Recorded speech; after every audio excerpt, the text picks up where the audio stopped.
Mi esposa me engañó con su ex y planearon robarme mi empresa de 500, pero cuando el juez leyó los documentos, ella y su amante quedaron destrozados. Tengo 35 años. Llevo una empresa de consultoría tecnológica que construí desde cero, y hace 6 meses descubrí que mi esposa me estaba engañando con su exnovio, mientras planeaban cómo quitarme la mitad de mi negocio en un divorcio. La cosa es que, cuando me casé con Natalie hace 2 años, nunca imaginé que terminaría en una batalla legal tan sucia, pero aquí estamos, y necesito contar esta historia, porque todavía no puedo creer cómo salieron las cosas al final. Todo empezó hace como 10 años, cuando decidí dejar mi trabajo corporativo aburrido y lanzar mi propia empresa de consultoría tech. Fue duro al principio, ya sabes, las típicas historias de emprendedor donde comes ramen todos los días y trabajas hasta las 3 de la mañana. Pero poco a poco, fui consiguiendo clientes, construyendo reputación, y después de unos 5 años, el negocio realmente despegó. Para cuando cumplí 33 años, estaba generando ingresos bastante buenos, tenía un equipo, pequeño pero sólido, y básicamente vivía cómodo, pero no era millonario ni nada de eso. Digamos que me iba bien. Conocí a Natalie en una conferencia de negocios, donde ella trabajaba en relaciones públicas para una firma mediana, y la verdad es que me pareció increíble desde el primer momento. Inteligente, guapa, con ese tipo de personalidad que te hace sentir como si fueras la única persona en la habitación cuando habla contigo, ¿me explico? Salimos por casi un año antes de casarnos, y todo parecía perfecto. O sea, teníamos química, compartíamos intereses, hablábamos de construir una vida juntos, todas esas cosas que uno quiere escuchar cuando está enamorado. Cuando nos casamos, Natalie decidió dejar su trabajo en PR porque, según ella, quería enfocarse en apoyar mi negocio y eventualmente empezar su propio proyecto, lo cual me pareció razonable en ese momento. Yo ganaba suficiente para los dos y pensé que sería bonito tener ese tipo de dinámica donde ella podía explorar sus opciones sin la presión de un trabajo de 9 a 5. Los primeros meses de matrimonio fueron buenos, normales supongo, aunque mirando hacia atrás, debía haber notado algunas señales raras, como que ella nunca realmente se involucró en mi negocio, a pesar de que decía que lo haría, y tampoco avanzó mucho en ese proyecto personal que tanto mencionaba. Pero bueno, yo estaba ocupado con contratos y clientes, viajando bastante para reuniones, y honestamente no le presté mucha atención a esas cosas porque confiaba en ella completamente. Ahora, aquí es donde necesito hacer una pausa para explicar algo importante que resultó ser crucial más adelante. Cuando empecé mi negocio, mi madre Linda, que es una mujer bastante inteligente en temas financieros y legales, me sugirió que pusiera la empresa a su nombre, por razones de protección de activos y algunas ventajas fiscales que no voy a entrar a detallar porque no soy contador, pero básicamente era una estrategia legal completamente legítima, donde yo manejaba el negocio, tomaba todas las decisiones, recibía el salario y los beneficios, pero sobre el papel la dueña registrada era ella. Mi madre nunca interfirió en nada operativo, literalmente solo firmaba papeles cuando era necesario y mantenía todo en orden desde el lado administrativo, y esta estructura había estado en su lugar desde el año 2 o 3 del negocio, mucho antes de conocer a Natalie.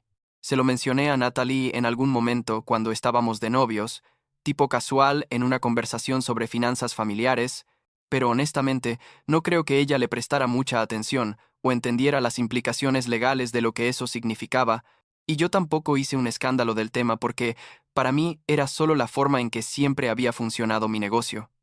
Total que después de cumplir como un año y medio de casados, empecé a notar que Natalie estaba rara. Distante es la palabra que usaría, como si su mente estuviera en otro lugar cada vez que hablábamos. Pasaba mucho tiempo en su teléfono. Salía frecuentemente con amigas que yo nunca terminaba de conocer bien, y en general había menos conexión entre nosotros, ¿sabes? El sexo prácticamente desapareció, las conversaciones se volvieron superficiales, y cuando intentaba preguntarle si todo estaba bien, siempre me decía que sí, que solo estaba estresada o cansada o lo que fuera. Yo pensaba que tal vez estaba pasando por algo personal, quizás se sentía frustrada por no haber avanzado en su carrera o proyecto, y traté de ser comprensivo y darle espacio, pero la distancia seguía creciendo, y honestamente me estaba empezando a preocupar seriamente por nuestro matrimonio. Entonces llegó el día que cambió todo. Y cuando digo todo, digo todo. Era un martes por la tarde. Me acuerdo perfectamente porque había cancelado una reunión para trabajar desde casa, Y Natalia había salido supuestamente a almorzar con una amiga. Su laptop estaba abierta en la mesa de la cocina, cosa que no era rara porque a veces la dejaba ahí cuando salía rápido. Pero esta vez vi que tenía abierta una ventana de mensajes y, no sé, algo me hizo mirar. No soy de esas personas que revisa teléfonos o computadoras de su pareja. La verdad siempre pensé que eso era invasivo y tóxico. Pero en ese momento, algo en mi instinto me dijo que mirara, y lo hice. Los mensajes eran entre ella y alguien llamado Austin, y no necesité leer más de 3 líneas para darme cuenta de que estaba viendo una conversación entre mi esposa y su exnovio, con quien aparentemente llevaba meses teniendo una aventura. Las manos me empezaron a temblar mientras leía porque no era solo el típico affair donde dos personas se enamoran y cometen un error. No, esto era calculado y frío de una manera que me revolvió el estómago. Los mensajes se remontaban a como 4 o 5 meses atrás, y el tipo de cosas que decían era íntimo, obviamente, pero lo que realmente me destrozó fue encontrar conversaciones donde literalmente estaban planeando nuestro divorcio. Natalie le escribía a Austin cosas como: cuando me divorcie voy a sacar al menos la mitad de todo, y su negocio vale mucho. Mi abogado dice que tengo derecho a la mitad porque dejé mi carrera por él. Y Austin respondía con cosas como: ya casi babe, pronto vas a estar libre y con suficiente dinero para que empecemos nuestra vida juntos. Había mensajes donde discutían cuánto creían que valía mi empresa, cómo Natalie iba a jugar el papel de esposa sacrificada que dejó todo por su marido, estrategias para maximizar lo que ella pudiera sacar del divorcio, e incluso conversaciones sobre propiedades que querían comprar juntos con mi dinero después del divorcio. Me quedé sentado ahí leyendo durante no sé cuánto tiempo, probablemente como 1 hora, pasando por toda la historia de mensajes y sintiéndome cada vez más enfermo.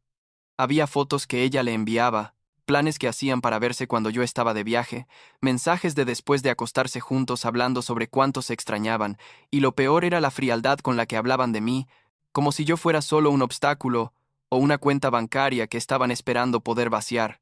Austin aparentemente estaba desempleado y básicamente viviendo de esperanzas de que Natalie consiguiera este gran golpe financiero del divorcio.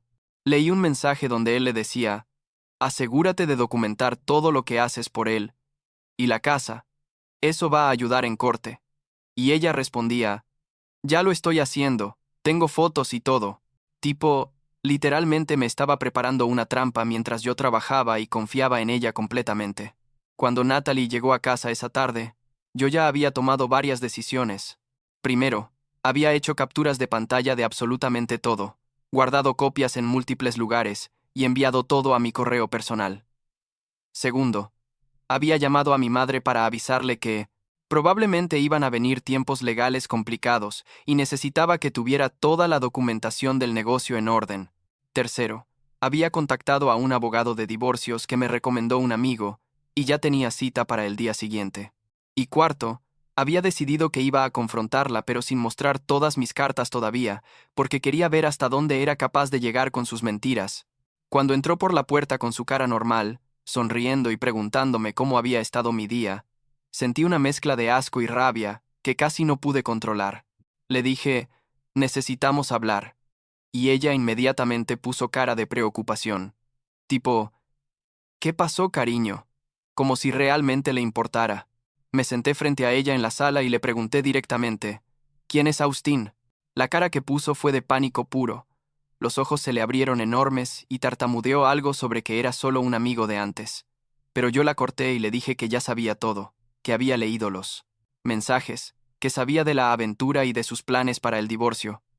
Por un segundo pensé que iba a negarlo todo, pero supongo que se dio cuenta de que no tenía sentido, entonces la máscara se cayó completamente.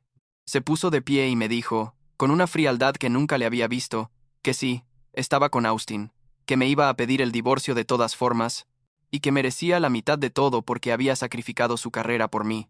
Le dije que ella había elegido dejar su trabajo, que yo nunca le pedí que lo hiciera, y ella gritó algo sobre que no entendía el sacrificio que había hecho, que 2 años de su vida construyendo nuestro hogar merecían compensación.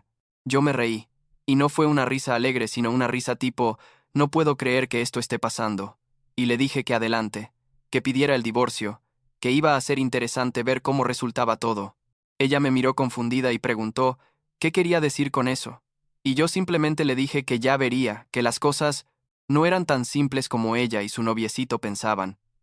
Esa noche Natalie durmió en el cuarto de huéspedes, y al día siguiente fue directamente con un abogado a iniciar los papeles del divorcio. Yo fui a mi cita con mi abogado, un tipo llamado Richard que tenía como 20 años de experiencia en divorcios complicados, y le mostré todo, los mensajes, las capturas, los planes que habían hecho. Richard se rió cuando vio la parte donde ellos calculaban cuánto iban a sacar de mi negocio, y me dijo, están en para una sorpresa. Le expliqué toda la situación de la empresa, estando a nombre de mi madre, y él verificó todos los documentos, y me confirmó que legalmente Natalie no tenía ningún derecho sobre el negocio porque nunca fue marital property, ya que la estructura de ownership estaba establecida años antes del matrimonio y ella nunca tuvo ningún rol operativo o financiero en la empresa. Técnicamente yo era un empleado bien pagado, de una empresa que pertenecía a otra persona. Aunque esa persona fuera mi madre y el negocio funcionara efectivamente como mío en la práctica. Las siguientes semanas fueron tensas, pero también medio cómicas en retrospectiva. Natalie seguía viviendo en la casa porque legalmente no podía echarla hasta que el divorcio estuviera en proceso, y ella básicamente me evitaba completamente, mientras pasaba horas en su cuarto hablando por teléfono, supongo que con Austin y su abogado. Yo seguía trabajando normal, manejando mis clientes y proyectos, pero con esta nube oscura sobre todo. Varios de nuestros amigos mutuales empezaron a contactarme, preguntando qué había pasado, porque Natalie aparentemente ya estaba regando su versión de la historia, donde ella era la víctima y yo era el villano que no la valoraba, lo cual me dio bastante rabia, pero mi abogado me dijo que mantuviera la boca cerrada y dejara que las cosas se desarrollaran en corte. Finalmente, llegó la primera sesión de mediación, que es como un paso antes de ir a corte completo donde ambas partes intentan llegar a un acuerdo. Natalie llegó con su abogada, una mujer que se veía muy segura de sí misma y que inmediatamente empezó con el discurso de que su cliente había sacrificado su carrera profesional, que había dedicado 2 años a apoyar mi éxito, y que merecía una compensación justa que incluía la mitad del valor de mi empresa de consultoría, más una cantidad considerable de manutención. Yo estaba ahí sentado con Richard, quien dejó que la abogada de Natalie terminara su speech completo antes de decir, interesante posición. Pero hay un pequeño detalle que creo que no han considerado. La cara de Natalie, cuando Richard empezó a explicar que el negocio legalmente pertenecía a mi madre, fue algo que nunca voy a olvidar. Pasó de confiada a confundida, a completamente pálida en cuestión de segundos. Su abogada pidió ver la documentación, y Richard tenía todo perfectamente organizado, certificados de incorporación, registros de impuestos, documentos que mostraban que mi madre había sido la dueña registrada desde el año 2 del negocio, años antes de que yo conociera a Natalie. La abogada empezó a hacer preguntas tipo, pero él maneja el negocio, y pero recibe ingresos del negocio. Y Richard explicó pacientemente que sí. Yo era un empleado con un salario generoso y bonos, pero que eso no convertía el negocio en propiedad marital, especialmente dado que la estructura existía pre-matrimonio, y Natalie nunca había contribuido operacional o financieramente a la empresa. Hubo un silencio largo y tenso, y yo podía ver a Natalie susurrándole cosas urgentes a su abogada, probablemente preguntando cómo era posible que no hubieran descubierto esto antes. La mediación básicamente se detuvo ahí, porque necesitaban tiempo para revisar la información y consultar con expertos sobre la situación legal. Salimos de ahí y yo me sentí, honestamente, victorioso, pero también agotado porque sabía que esto no había terminado, y que Natalie no iba a rendirse fácilmente. Y tenía razón, porque después de esa mediación, las cosas se pusieron feas de verdad. Natalie lanzó una campaña completa en redes sociales, pintándome como un manipulador abusivo, que escondía dinero para no darle lo que le correspondía, y varios conocidos que no sabían la historia completa empezaron a verme diferente. Publicaba cosas vagas, pero obviamente, sobre mí tipo, cuando descubres que la persona en quien confiaste es capaz de cualquier cosa para proteger su dinero, y las mujeres que sacrifican todo por sus parejas siempre terminan traicionadas. Y aunque nunca mencionaba mi nombre directamente, todos sabían de quién hablaba.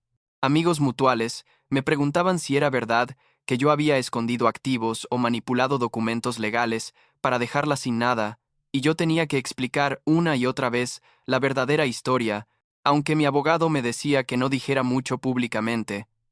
Él proceso legal se extendió por meses, porque la abogada de Natalie siguió buscando ángulos, pidieron auditorías financieras completas del negocio, trataron de argumentar que mi madre era solo una figura nominal y que yo era el verdadero dueño. E incluso intentaron meter a mi madre en el proceso legal como parte demandada, lo cual realmente me enojó porque mi mamá no tenía nada que ver con el drama entre Natalie y yo. Ella solo había sido inteligente hace años al estructurar el negocio de manera protegida. Cada moción, cada documento, cada audiencia era un desgaste emocional y financiero tremendo. Y había días donde pensaba, ¿por qué me casé con esta persona? Y me sentía estúpido por no haber visto las señales rojas desde antes. Finalmente, después de como 5 meses de batalla legal, llegamos a corte. El juez era un hombre mayor, que se veía como que había visto miles de divorcios similares, y durante 2 días escuchó argumentos de ambos lados. La abogada de Natalie hizo todo lo posible para pintarla como una esposa devota que había sacrificado todo. Trajo evidencia de cosas que supuestamente había hecho por mí, fotos de eventos de networking donde me había acompañado, recibos de gastos del hogar que ella había manejado, y testimonios de conocidos que decían que ella siempre hablaba de apoyar mi carrera. Richard, por su lado, presentó los mensajes entre Natalie y Austin, los planes del divorcio que habían hecho meses antes, y toda la documentación legal, mostrando que el negocio nunca había sido propiedad marital y que Natalie nunca había tenido ningún rol real en la empresa. El juez hizo varias preguntas específicas sobre la línea de tiempo. ¿Cuándo se estableció la estructura de ownership del negocio? Si Natalie alguna vez trabajó en la empresa, si ella contribuyó financieramente de alguna manera, y cada respuesta confirmaba que no. Ella no tenía ningún claim legítimo sobre el negocio. También le preguntó a Natalie directamente sobre los mensajes con Austin y sobre sus planes para el divorcio. Y ella trató de minimizarlo diciendo que estaba enojada y frustrada cuando escribió esas cosas, pero el juez no parecía convencido. Cuando llegó el momento del veredicto, básicamente dijo que entendía que los divorcios son situaciones difíciles, pero que la ley era clara. El negocio no era propiedad marital porque preexistía el matrimonio bajo otra estructura de ownership. Natalie no había contribuido al negocio de manera sustancial y por lo tanto no tenía derecho a reclamar la mitad del valor de la empresa. Le otorgó a Natalie una suma modesta como settlement, básicamente un porcentaje de los ahorros que habíamos acumulado durante el matrimonio, que eran míos técnicamente, pero que el juez consideró razonable dividir, más nada de manutención porque nuestro matrimonio solo duró 2 años, y ella era perfectamente capaz de trabajar. El monto total fue como el equivalente a un año de su salario anterior en PR, o sea, no era nada comparado con lo que ella y Austin habían estado planeando sacar. Cuando el juez terminó de leer su decisión, Natalie se puso a llorar ahí mismo en la corte, y Austin, que había venido a apoyarla, se veía completamente derrotado. Yo simplemente me quedé sentado ahí procesando todo, sintiéndome aliviado y exhausto al mismo tiempo. Salí de esa corte hace como 3 meses, los papeles del divorcio se finalizaron hace 6 semanas, y honestamente todavía estoy procesando todo lo que pasó. Natalie se mudó con Austin a un apartamento en otra parte de la ciudad, y hasta donde sé él sigue sin trabajo y ella está buscando regresar al mundo de las relaciones públicas, aunque probablemente no será fácil después de haber estado fuera 2 años. Algunos amigos mutuales todavía me evitan porque creen su versión de la historia, pero los que realmente me conocen y vieron las evidencias saben la verdad, y eso es lo que importa, supongo. Mi negocio está bien. De hecho, mejor que nunca, porque durante todo este drama, me enfoqué obsesivamente en el trabajo para no volverme loco, y conseguimos varios contratos grandes que han sido muy exitosos. Mi relación con mi madre está más fuerte que nunca, y ella me dice que me lo advirtió, que tenía un mal presentimiento sobre Natalie desde el principio, pero no quiso decir nada para no interferir, y yo le agradezco todos los días por haber sido tan inteligente con la estructura del negocio, porque literalmente me salvó de perder años de trabajo duro. ¿Aprendí algo de todo esto? La verdad, no sé si aprendí es la palabra correcta, pero definitivamente ahora soy más cauteloso con las personas, más consciente de que la gente puede tener agendas ocultas y más agradecido por tener familia que me protege incluso cuando no sé que necesito protección. A veces me pregunto si había señales que ignoré al principio con Natalie, si fui ciego por estar enamorado, pero también me digo que no puedes vivir tu vida asumiendo que todos te van a traicionar. El otro día un cliente me preguntó si volvería a casarme algún día, y honestamente no sé la respuesta. Tal vez eventualmente, pero definitivamente no pronto. Y definitivamente con un acuerdo prenupcial bien detallado. Por ahora estoy bien solo, enfocándome en mi trabajo, reconstruyendo mi vida social y tratando de no ser cínico sobre las relaciones aunque es difícil después de algo así. Lo que sí sé es que salí de esto mejor de lo que pude haber salido, gracias a mi madre y a decisiones que se tomaron hace años, sin saber que algún día serían tan importantes. Y aunque el proceso fue horrible y desgastante, y me hizo sentir traicionado de una manera que nunca había experimentado, al menos puedo decir que la justicia funcionó esta vez, que Natalie no consiguió lo que estaba buscando, y que estoy libre para seguir adelante sin alguien que claramente nunca me amó realmente, solo amó lo que pensó que podía sacar de mí.